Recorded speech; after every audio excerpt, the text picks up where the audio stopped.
Halo, selamat malam teman-teman semua. Apa kabar? Sebentar ya, saya memastikan suara saya cukup jelas.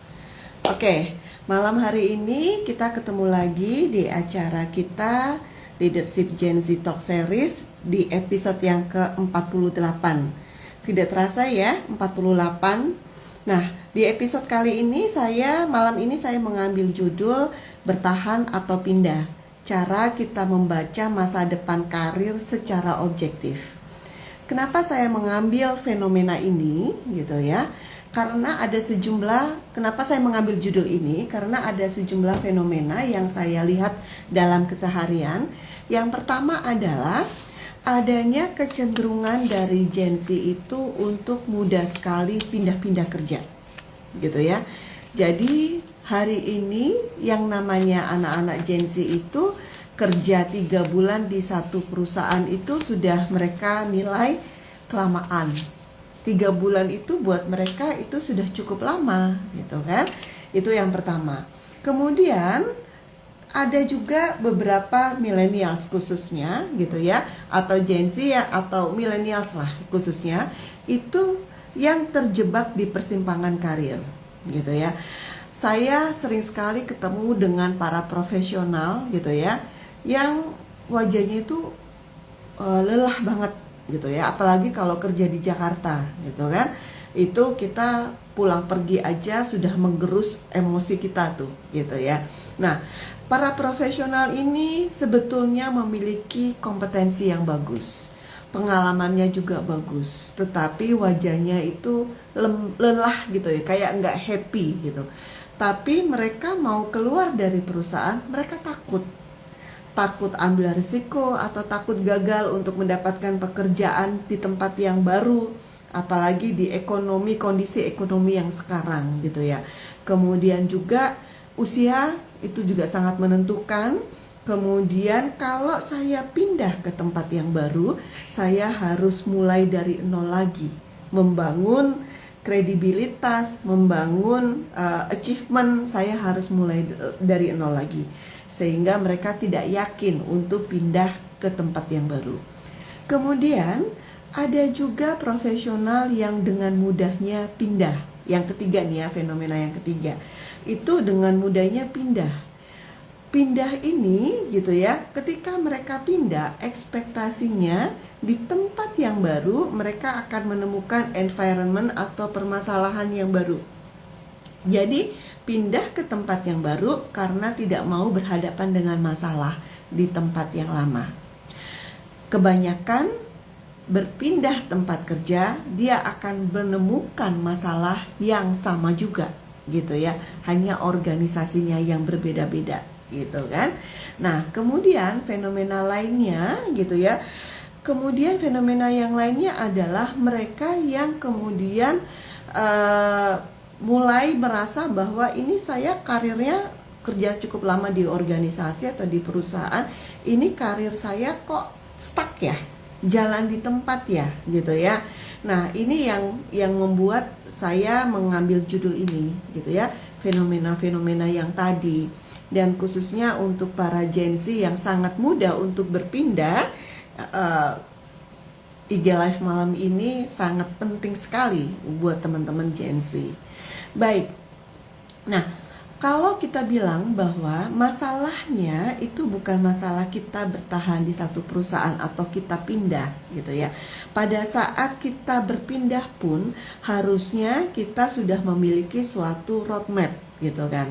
Roadmap kita akan bahas nanti terkait dengan roadmap ini. Hasil riset itu dari Gallup menyatakan bahwa lebih dari 70% karyawan secara global itu engagementnya cukup rendah gitu ya. Jadi mereka bekerjanya tidak dengan hati gitu ya. Bekerjanya ya sudah hanya demi memenuhi kewajiban semata gitu kan. Dan mereka kebanyakan pindah itu alasan utamanya ada 2 nih dari LinkedIn ya. Itu dari LinkedIn Workforce Report. Alasannya 2. 1, terkait dengan pertumbuhan karir. Jadi banyak profesional pindah kerja ke tempat yang baru karena dia ingin naik jabatan. Dan yang kedua adalah karena kesempatan berkembang atau kesempatan trainingnya terbatas. Jadi tidak serta-merta karena orang pindah dari satu perusahaan ke perusahaan yang lain, tidak serta-merta karena faktor uang. Ada hygiene factor ya, konsep hygiene factor di mana uang itu, kompensasi itu hanya membuat kita dari kondisi tidak puas menjadi kondisi netral. Tetapi yang membuat kita dari kondisi netral menjadi puas dalam bekerja itu bukan uang. Karena uang itu hanya membawa kita dari kondisi negatif ke kondisi yang zero. Dari zero menjadi kondisi yang positif atau menjadi sangat puas dengan pekerjaan kita, gitu ya, itu banyak variabel lain, gitu ya. Nah, kemudian dari Deloitte Human Capital itu menyampaikan bahwa banyak organisasi hari ini gagal, gitu ya, dalam mempertahankan profesional yang bagus, talenta yang bagus di organisasinya karena para talenta itu tidak menemukan adanya career path yang jelas, gitu ya. Sehingga mereka memutuskan untuk pindah, dan ini relevan dengan hasil riset tadi bahwa orang pindah itu karena faktor ingin mengejar karir, gitu kan. Mari kita lihat, gitu ya, sebetulnya apa sih yang menjadi akar masalah dan solusinya. Solusinya itu nanti kita melakukan audit, gitu ya, terkait dengan karir kita hari ini.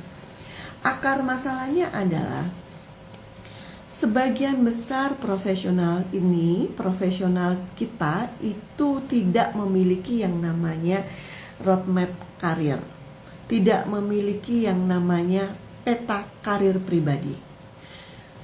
Yang namanya peta karir, Anda tidak harus menunggu dibuatkan oleh HR. Anda tidak harus menunggu bekerja di korporasi besar yang sudah ada career map-nya, gitu ya, atau sudah ada talent manajemennya, gitu ya, career path-nya udah clear segala macam. Anda tidak harus bekerja di korporasi yang besar yang sudah ada sistem untuk career manajemennya untuk Anda memiliki yang namanya peta karir pribadi, gitu ya, roadmap untuk karir Anda. Nah, sebagian besar profesional kita tidak punya nih, gitu ya, yang namanya peta karir pribadi. Mereka hanya bekerja keras, tetapi mereka dalam keseharian bekerja keras terus-menerus dan berharap bahwa kalau saya sudah bekerja keras, maka saya akan mendapatkan karir yang lebih tinggi. Saya akan mendapatkan kesempatan untuk mendapatkan promosi di organisasi. Nah, tetapi para profesional yang bekerja keras ini, gitu ya, tidak pernah sejenak untuk berhenti.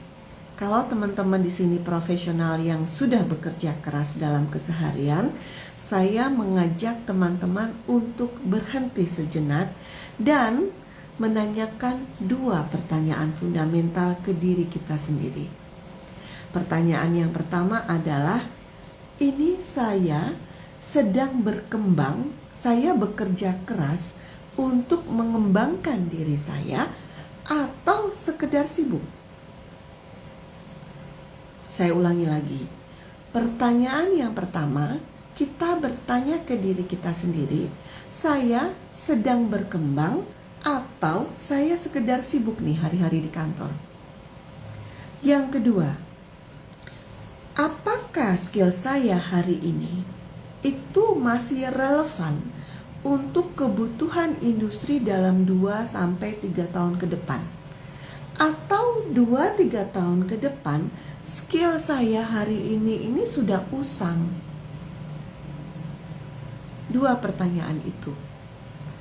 Kalau teman-teman hari ini masih sibuk bekerja keras, berhenti sejenak untuk menanyakan ke dalam diri sendiri, 2 pertanyaan. Yang pertama, saya ini sedang berkembang atau saya ini hanya sibuk belaka?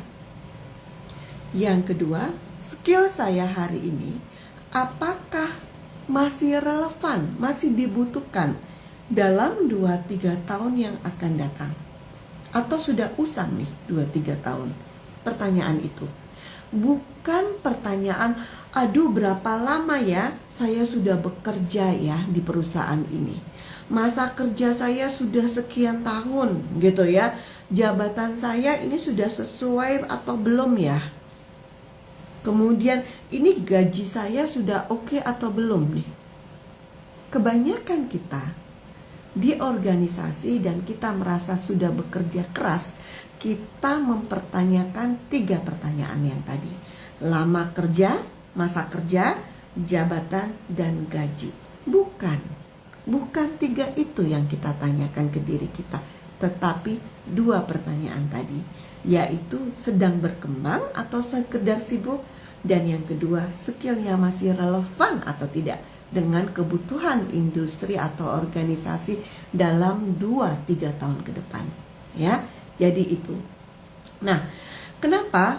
Karena indikator masa depan karir kita, apapun profesi kita gitu ya, apapun generasi kita, apakah kita X, Y, bahkan kita Gen Z gitu ya, yang menjadi indikator bahwa di masa depan kita masih akan tetap relevan, karir kita masih akan terus tumbuh, itu ada 3 indikatornya.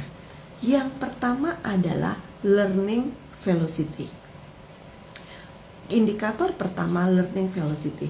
Learning velocity itu bukanlah kecepatan kita dalam belajar. Bukan itu. Yang dimaksud dengan learning velocity ini adalah kecepatan kita untuk belajar dan kemudian untuk mempraktekkan dan memberikan dampak gitu ya. Kemudian kita juga cepat memperbaiki dan memberikan dampak. Learning velocity, indikator pertama bahwa kedepannya kita punya karir yang bagus kalau kita punya yang namanya learning velocity.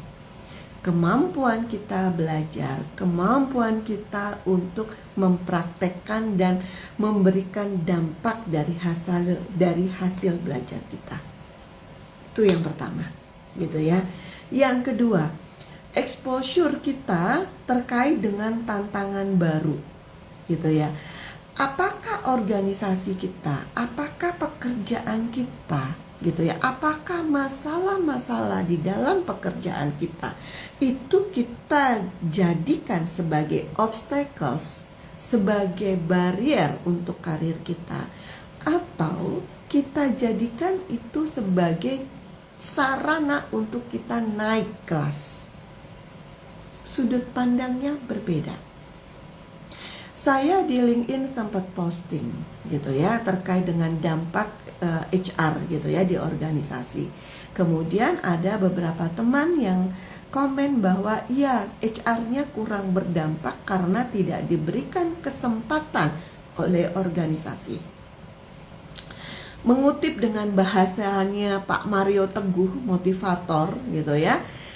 Sebetulnya ketika kita bekerja di korporasi atau di organisasi, itu kita mindsetnya dulu yang harus kita benahi, mindset kita. Apakah kita menjadi bagian dari masalah ataukah kita menjadi bagian dari solusi? Kalau kita menjadi bagian dari solusi, maka walaupun organisasi tidak memberikan atau belum ada job desk-nya atau business leader belum menyuruh kita untuk membuat strategi yang berdampak, strategi human capital yang berdampak, kita nggak menunggu disuruh. Kita belajar. Kita aplikasikan apa yang kita pelajari dalam pekerjaan kita gitu ya, dan kita lakukan perubahan. Bagaimana caranya Bu Firly untuk melakukan perubahan?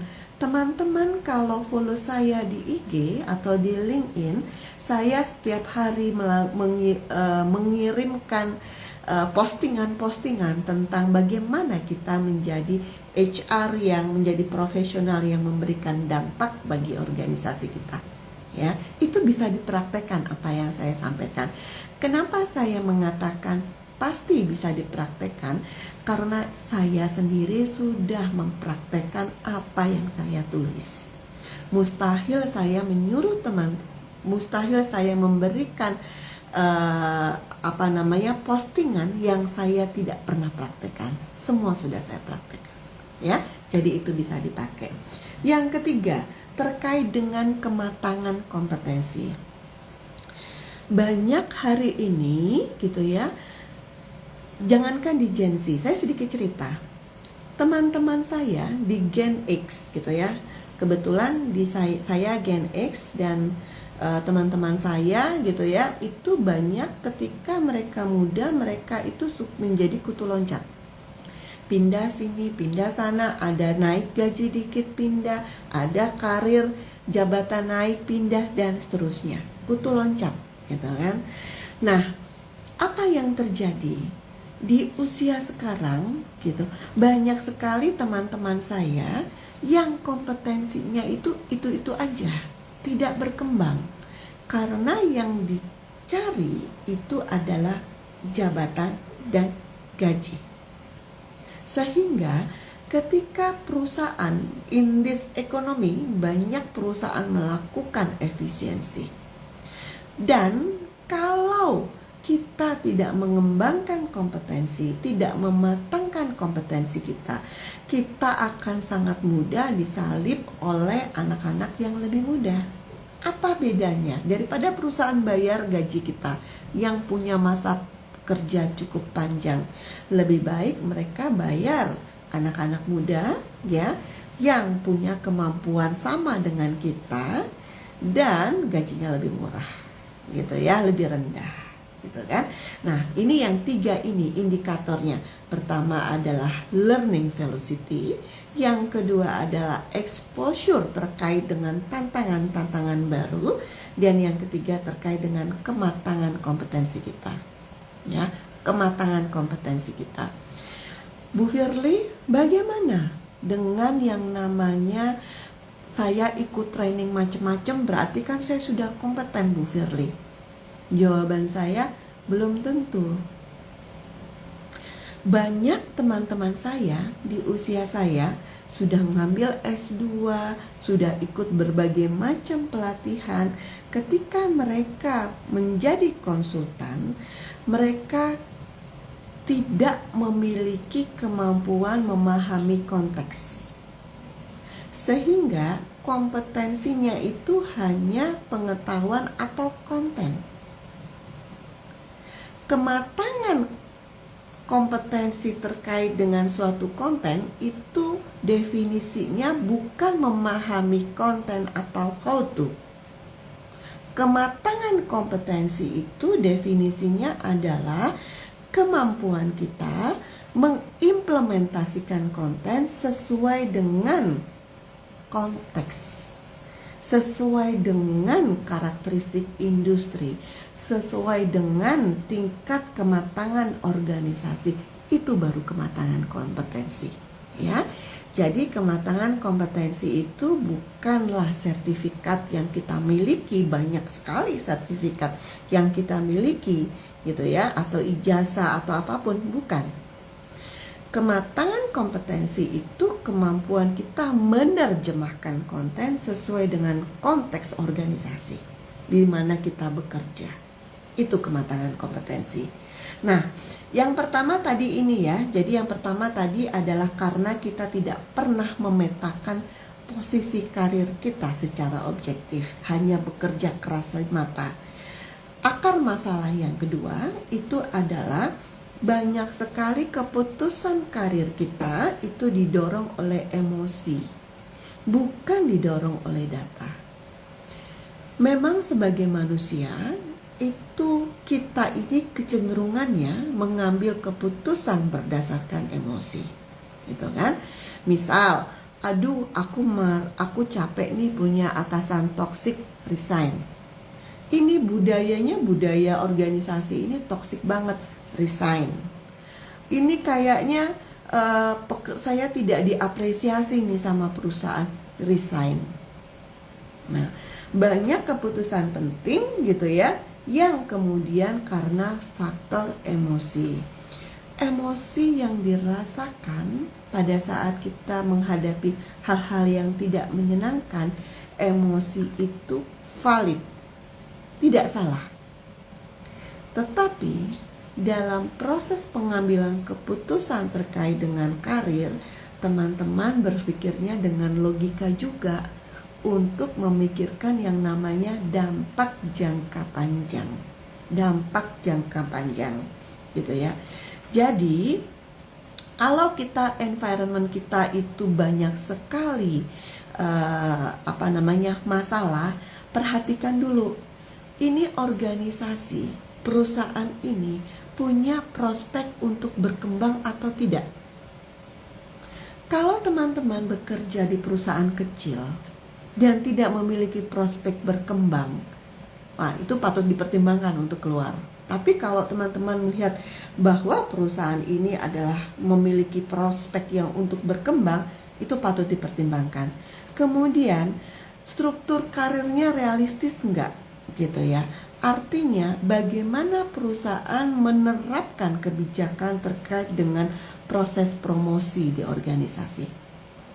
Apakah yang dipromosi selama ini bukan adalah orang-orang yang ABS, asal bapak senang gitu ya, pandai menyenangkan atasan, pandai cari muka, atau orang-orang yang memang kompeten gitu ya.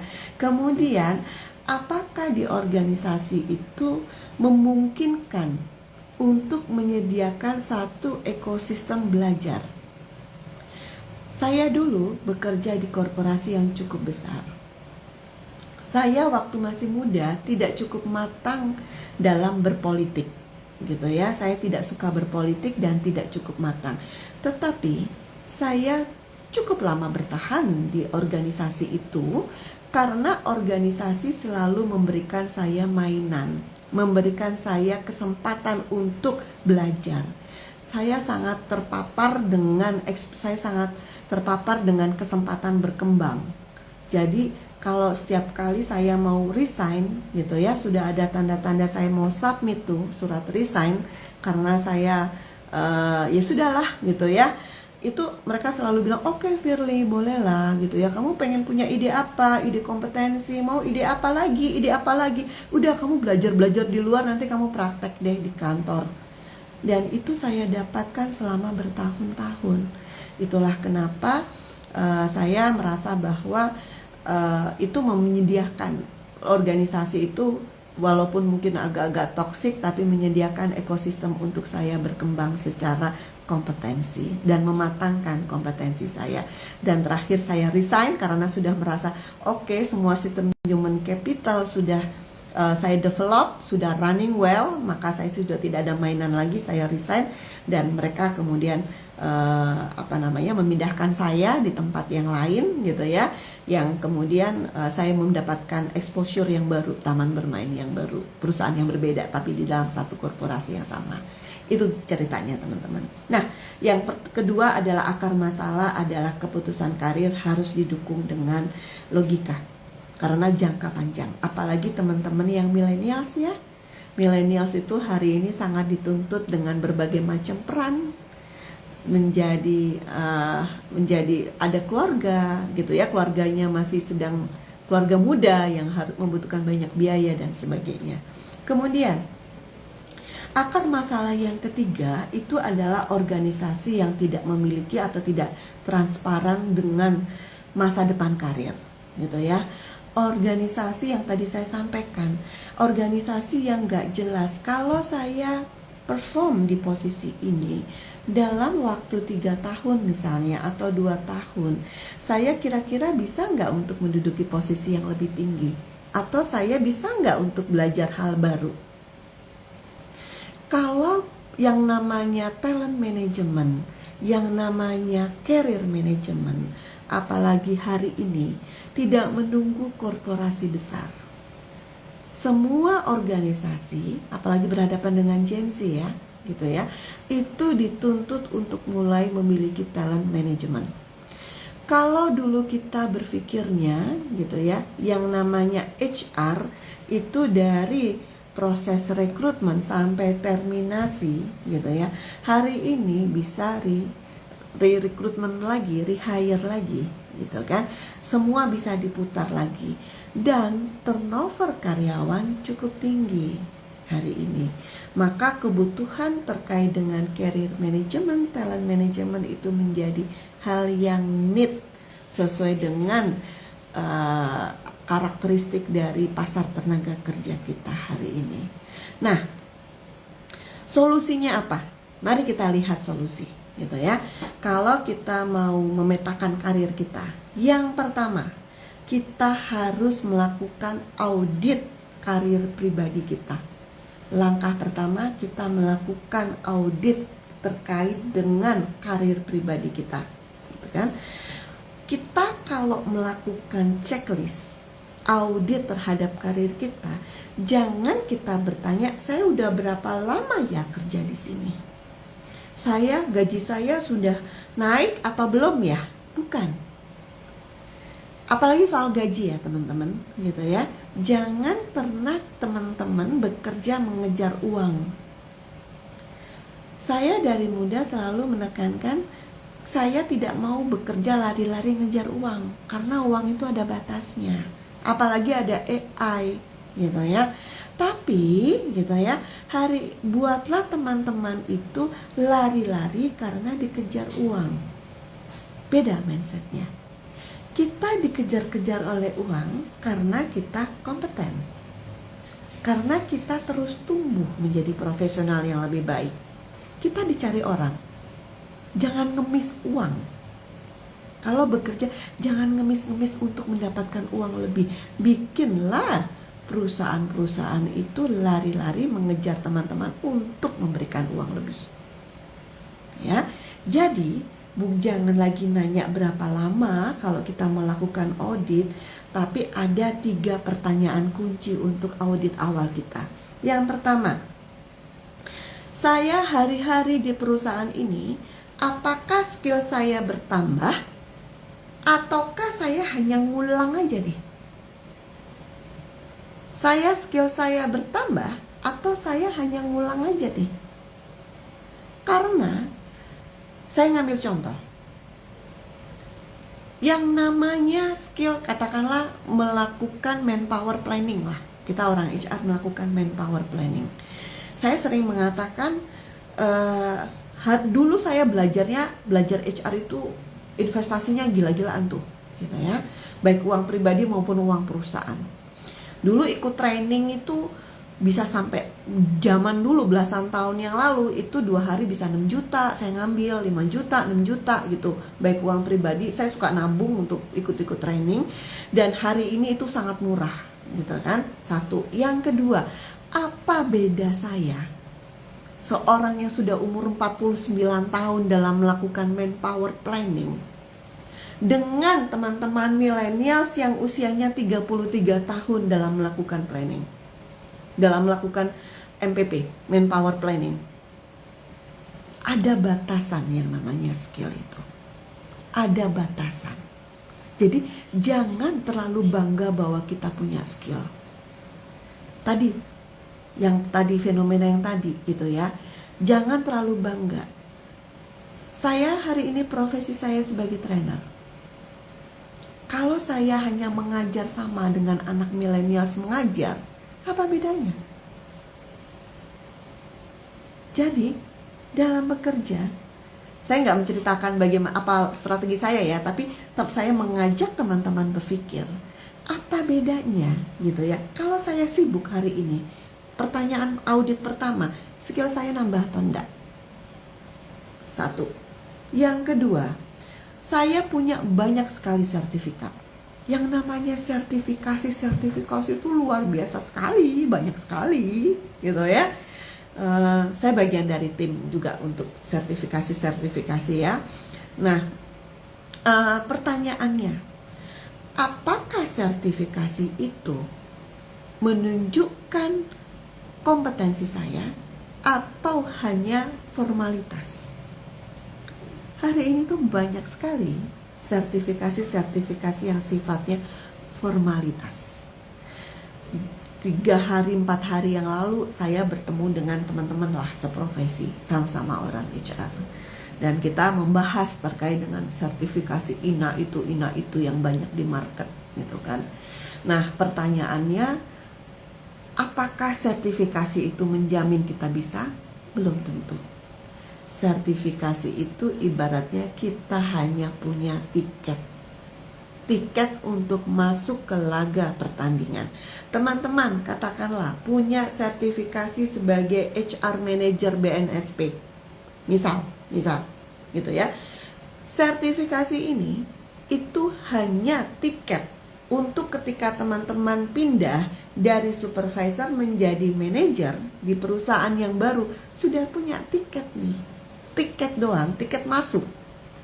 Tetapi apakah teman-teman itu sudah punya kompetensi menjadi HR manager yang bagus, yang tepat, yang baik? Maka itu kita butuh yang namanya kematangan kompetensi. Ya. Jadi pertanyaan yang pertama adalah skill saya nambah atau tidak. Yang kedua, skill itu dipakai atau cuma sekedar sertifikasi. Dan yang ketiga adalah audit yang ketiga adalah kontribusi saya di perusahaan ini diapresiasi atau tidak. Diapresiasi atau tidak, atau dianggap biasa aja. 3 pertanyaan itu langkah audit yang pertama. Kalau itu kemudian kita sudah mendapatkan jawaban gitu kan, maka kita tarik ke depan nih 3 pertanyaan ini. Kira-kira 2-3 tahun ke depan, 2-3 tahun ke depan saya bisa naik kelas nggak? Atau saya hanya gini-gini aja? Atau saya pindah jadi HR manager di satu tempat, pindah ke tempat yang lain, ya gitu-gitu aja gitu ya. Di dalam piramida organisasi, kalau kita pindah, kita misalnya udah jadi manajer nih gitu ya, kita otomatis kan gitu ya, yang kita mau jadi direktur kan lebih sedikit ya peluang di market ya gitu ya, lebih sedikit kan, karena piramida organisasi lebih banyak di level manajer dong gitu dibandingkan direktur. Nah, apakah kita pindah ke organisasi yang baru itu kita tidak naik level? Rugi kita tidak naik level. Maka kita pertanyakan lagi skill kita. Itu audit yang pertama dengan 3 pertanyaan kunci. Skill saya nambah atau tidak? Kira-kira skill saya nanti 2-3 tahun lagi usang atau tidak? Kontribusi saya diapresiasi atau tidak? Itu langkah pertama ke diri kita. Langkah kedua, kita melakukan audit terkait dengan sistem organisasi di mana kita bekerja. Gitu ya. Kita lihat nih polanya. Yang biasa dipromosi oleh organisasi itu orang yang seperti apa sih? Gitu ya. Apakah orang yang tidak kompeten tapi kemudian dia nice gitu ya, dia oke banget, pandai mengambil hati banyak orang dan sebagainya. Ini kita lihat nih. Kemudian ada nggak peluang untuk training di sini? Kalau perusahaan masih menyediakan ruang untuk belajar sehingga teman-teman dari tahun ke tahun selalu meningkatkan kompetensi, saya usulkan, bukan sarankan, usulkan untuk teman-teman bertahan. Karena itu akan menjadi bekal jangka panjang. Jadi kita melakukan audit terkait dengan organisasi, kemudian kita harus yang ketiga, audit yang ketiga itu adalah kita mampu membedakan apakah masalah keseharian yang kita hadapi hari ini itu adalah masalah situasional atau masalah struktural. Ini beda. Kalau masalah situasional misalnya itu bisa diperbaiki. Misal atasan kita nggak enak, nggak nyaman. gitu ya, atasan yang suka marah-marah, yang nggak komunikatif, dan pokoknya kita yang rese lah gitu ya. Yang kedua, aduh ini beban kerjanya, proyeknya berat banget gitu ya. Kemudian konflik, ini kan situasional, bukan struktural. Semua masalah situasional itu bisa dicarikan jalan keluar.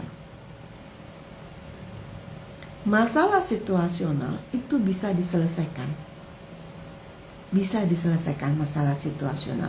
Berbeda kalau masalahnya adalah masalah struktural. Misal, budaya organisasi yang toksik, promosinya, cara pengambilan keputusannya, leadership dari bisnis leader yang dari apa yang dibicarakan, yang disampaikan akan berbeda dengan kebijakan. Nah, itu masalah struktural gitu ya. Jadi bedakan gitu ya. Kalau masalahnya struktural, di teman-teman saat ini bekerja di perusahaan yang punya masalah struktural, kalau teman-teman tetap bertahan di perusahaan ini, maka itu akan menggerus emosi kita, menggerus mental kita, mengikis rasa percaya diri kita karena kita berada di lingkungan yang toksik, dan itu harganya sangat mahal. Ya, jadi yang ketiga adalah kita membedakan masalah kita hari ini itu apakah masalah situasional atau masalah struktural. Yang keempat, lakukan persiapan dulu, jangan karena emosional gitu ya. Persiapan terkait dengan bekal kita. Satu, skill kita udah naik kelas atau belum? Skill kita udah naik kelas atau belum? Kalau skill kita masih so-so aja, maka kita pindah ke perusahaan yang lain, jabatan kita ya apalagi gitu-gitu aja gitu ya. Bu, saya pindah ke tempat baru karena saya ngejar dari supervisor, saya mau naik jadi manajer. Kalau saya jadi HR di tempat baru, saya tidak akan mengambil kandidat yang hari ini masih supervisor. Kenapa? Karena dia belum proven. Nanti di tempat saya, dia akan mengalami dua masalah, dua challenge. Challenge-nya lebih besar. Satu, challenge untuk adaptasi dengan peran yang lebih tinggi sebagai manajer. Dan yang kedua adalah challenge untuk beradaptasi dengan environment gitu ya, budaya di lingkungan, budaya di organisasi. Jadi belum tentu orang ini mampu. Jadi pastikan dulu gitu kan. Kemudian value proposition kita di market ini apa? Gitu kan. Saya sempat kalau ngumpul-ngumpul nih ya sama teman-teman HR, baik yang sudah menjadi direktur HR, kalau di level saya kan di umuran saya ini kan sudah banyak teman-teman saya yang sudah menjadi direktur HR. Ada juga yang masih konsultan dan sebagainya. Kalau saya ngumpul nih ya sama teman-teman saya, terus kita mau bikin acara ceritanya. Terus biasalah kalau kita mau bikin acara kan kita ngasih-ngasih CV nih gitu ya. Ini CV-nya, CV gitu ya. Begitu kita baca nih ya CV-nya, maka mirip-mirip di usia saya itu CV-nya udah hampir sama semua. Tuh kan? Tapi dan yang menariknya, teman saya yang usianya sudah 5556, CV-nya juga sama. CV-nya juga sama. Maka teman-teman gitu ya, untuk checklist yang keempat, audit yang keempat ini, itu adalah teman-teman checklist apa yang menjadi value proposition. Teman-teman di market itu apa? Keunikan teman-teman itu, nilai yang teman-teman jual itu apa?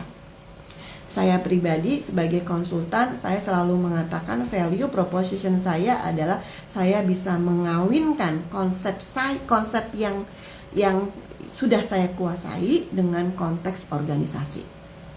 Contoh gitu ya. Saya nggak sebutin nama perusahaan tapi cukup besar, teman-teman pasti tahu gitu. Itu suatu saat membutuhkan yang namanya sistem, membangun sistem untuk salah satunya adalah memenuhi ISO sekian lah gitu ya, ISO sekian. Saya belum terlalu menguasai gitu ya, belum pernah menguasai, belum pernah mengerjakan itu. Tetapi saya bisa mempelajari kontennya, saya bisa memahami konteks organisasinya, sehingga saya bisa mengawinkan itu. Jadi value proposition saya adalah apapun yang saya deliver itu sesuai dengan kebutuhan organisasi dan bisa memberikan dampak. Bukan hanya narasi indah. Kalau konsultan itu kan banyak banget narasi indah yang canggih-canggih tuh, gitu ya. Bukan hanya narasi indah di atas kertas, tetapi itu sudah terukur dan memberikan dampak. Jadi kalau ngasih obat itu, value proposition saya itu, obat saya itu bukan obat generik, tetapi obat racikan. Ya, gambarannya seperti itu. Teman-teman sebagai profesional juga harus punya value proposition, ya. Kemudian pastikan value proposition. Kemudian kita kalau pindah, jangan kita pindah ke organisasi yang di bawah. Misalnya, misal kita dulu adalah ikan kecil di kolam yang kecil. Kemudian kita kerja bagus, bla bla bla bla, kita menjadi ikan besar di kolam kecil. Ikan besar di kolam kecil. Maka kalau teman-teman mau pindah ke perusahaan baru, carilah kolam yang lebih besar dibandingkan kolam sebelumnya. Organisasi yang lebih besar, organisasi yang lebih kompleks dibandingkan organisasi kita sebelumnya. Kenapa saya sarankan seperti itu? Karena di organisasi yang baru, yang lebih kompleks, ilmunya bertambah, skillnya akan naik. Jangan karena kita sudah besar atau kita ingin menjadi ikan yang lebih besar lagi, maka kita cari kolam yang lebih kecil. Itu skill kita nggak akan nambah. Exposure untuk meningkatkan skill salah satunya adalah menghadapi tantangan-tantangan baru.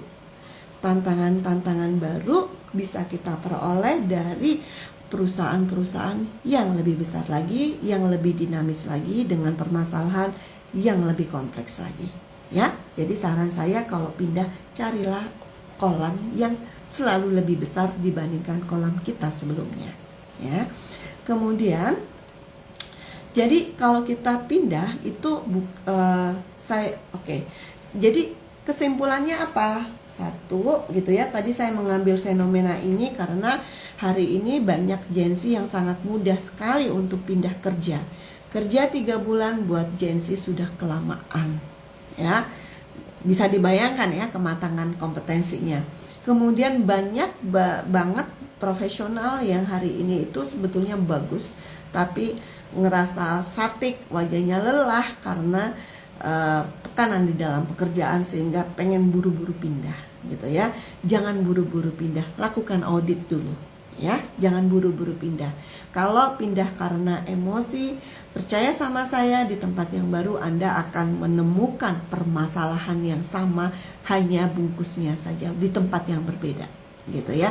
Permasalahan itu untuk menumbuhkan kompetensi baru kita ya. Jadi kalau kita nggak menemukan itu, kita hanya pindah tempat saja, nanti ketemunya masalah yang sama lagi ya. Kemudian fenomena kedua adalah gitu ya, oh ini soal gaji lah, soal atasan dan sebagainya.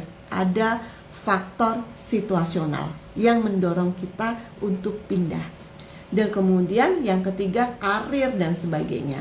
Maka gitu ya, saya langsung ke akar masalah. Akar masalahnya adalah pertama, kita lupa untuk memetakan, membuat peta karir pribadi kita. Kita lupa. Mulai sekarang teman-teman, dari hasil tadi semoga dicatat ya, atau nanti lihat rekamannya gitu ya, dicatat lagi. Mulailah membuat yang namanya peta karir pribadi. Jangan nunggu dari perusahaan ya. Dari peta karir pribadi itu teman-teman akan tahu saya harus mengembangkan skill baru apa untuk mencapai goal saya. Kalau mau nanya-nanya secara lebih detail, nanti DM saya ya. DM saya untuk gimana caranya Bu Firly mau diskusi, DM saya. Satu, kita tidak memetakan, membuat peta karir kita secara pribadi. Ingat bahwa indikator bahwa kita akan punya karir yang lebih bagus itu kalau kita punya learning velocity. Yang kedua adalah kita terekspos dengan tantangan-tantangan baru. Dan yang ketiga, kalau kita matang secara kompetensi. Akar masalah yang kedua, banyak keputusan karir itu didorong oleh emosi, bukan oleh data. Dan yang ketiga, organisasi yang tidak transparan terkait dengan karir. So, apa yang harus kita lakukan gitu ya, solusinya? Satu, audit karir pribadi kita ya. Jangan nanya saya berapa lama, gaji saya berapa. Bukan itu. Tapi ingat 3 pertanyaan kunci di audit. Yang pertama, skill saya nambah atau enggak? 2-3 tahun lagi ini skill saya dipakai atau tidak? Masih relevan atau tidak? Jangan-jangan saya hanya ngumpulin sertifikat doang, tapi 2-3 tahun lagi skill saya sudah usang. Dan yang ketiga, kontribusi saya di organisasi ini diapresiasi atau tidak? 3 pertanyaan kunci untuk audit yang pertama. Audit yang kedua, kita baca sistem organisasi. Bagaimana organisasi menyediakan kesempatan berkembang, bagaimana organisasi mendevelop karyawannya, bagaimana organisasi menerapkan kebijakan terkait dengan promosi. Ya, itu yang kedua. Yang ketiga, ini kunci kedewasaan kita. Hari ini kalau banyak pressure, identifikasi. Apakah pressure ini adalah masalah situasional ataukah masalah struktural? Kalau pressure hari ini karena masalah situasional, maka itu menjadi celah buat teman-teman untuk menumbuhkan kompetensi, menumbuhkan skill baru. Soft skill khususnya gitu ya. Bagaimana masalah ini menjadi peluang untuk kita tumbuh. Kalau itu situasional ya, bukan struktural. Struktural itu dari sistem perusahaan ya, bukan dari yang sifatnya situasional seperti aduh beban kerjanya lagi tinggi nih, aduh capek banget nih, aduh atasan gua toksik nih, bla bla bla bla. Itu situasional aja ya. Kemudian yang keempat, bekali diri. Siapkan diri sebelum pindah ya. Siapkan diri. Siapkan diri dengan apa? Skill saya sudah naik kelas atau belum? Bagaimana value proposition saya di market gitu ya. Jangan hanya sama gitu ya. Sama HR manager satu ini sama aja semua. Nah, ini teman-teman nggak bisa seperti itu. Harus ada spesialisasinya apa, value propositionnya apa gitu ya. Kemudian pastikan kalau pindah, carilah kolam atau perusahaan yang lebih besar lagi. Kolam yang lebih besar dibandingkan kolam kita sebelumnya, karena yang lebih besar itu akan menawarkan kesempatan untuk menumbuhkan hal-hal baru, skill-skill baru dalam diri kita, karena kolam yang lebih besar itu memberikan kompleksitas permasalahan yang lebih tinggi dibandingkan organisasi kita sebelumnya. Baik, kesimpulannya apa? Bertahan bukan karena kita lemah, pindah juga bukan karena kita berani, tetapi ketika kita memutuskan untuk pindah gitu ya, meningkatkan karir kita, maka sebaiknya keputusan itu didasari oleh kesadaran gitu ya, bukan karena kelelahan atau karena emosi. Oke, itu saja dari saya. Ingat teman-teman ya, karir itu maraton, bukan sprint. Maraton itu butuh perjuangan tanpa henti, butuh konsistensi untuk terus menumbuhkan diri kita menjadi pribadi baru, menumbuhkan skill-skill baru yang bisa menjamin kita akan tetap relevan dengan kebutuhan industri atau kebutuhan dunia kerja di masa depan. Itu saja dari saya teman-teman. Apakah ada pertanyaan? Tidak ada? Dan baik, kalau tidak ada, saya mengucapkan terima kasih sudah hadir pada malam hari ini. Seperti biasa, rekaman langsung saya upload tanpa edit supaya otentik gitu ya. Nggak sih sebetulnya, nanti kalau edit-edit nggak jadi-jadi kan kalau upload langsung gitu ya. Dan kalau ada usulan terkait dengan IG Live, topik IG Live yang menarik, bisa DM saya gitu ya. Bu Firly, saya mau nih ini dikupas, monggo silahkan DM saya. Kemudian kalau ada yang ingin diskusi, Bu Firly ini gimana ya bikin peta karir untuk masa depan saya, silahkan DM saya kemudian atau WA saya di nomor saya ada tuh ya di IG. Nanti kemudian kita bisa diskusi lebih lanjut. Itu saja dari saya. Terima kasih banyak sudah hadir malam hari ini. Semoga bermanfaat dan selamat malam. Saya pamit ya. Saya izin close ya. Terima kasih.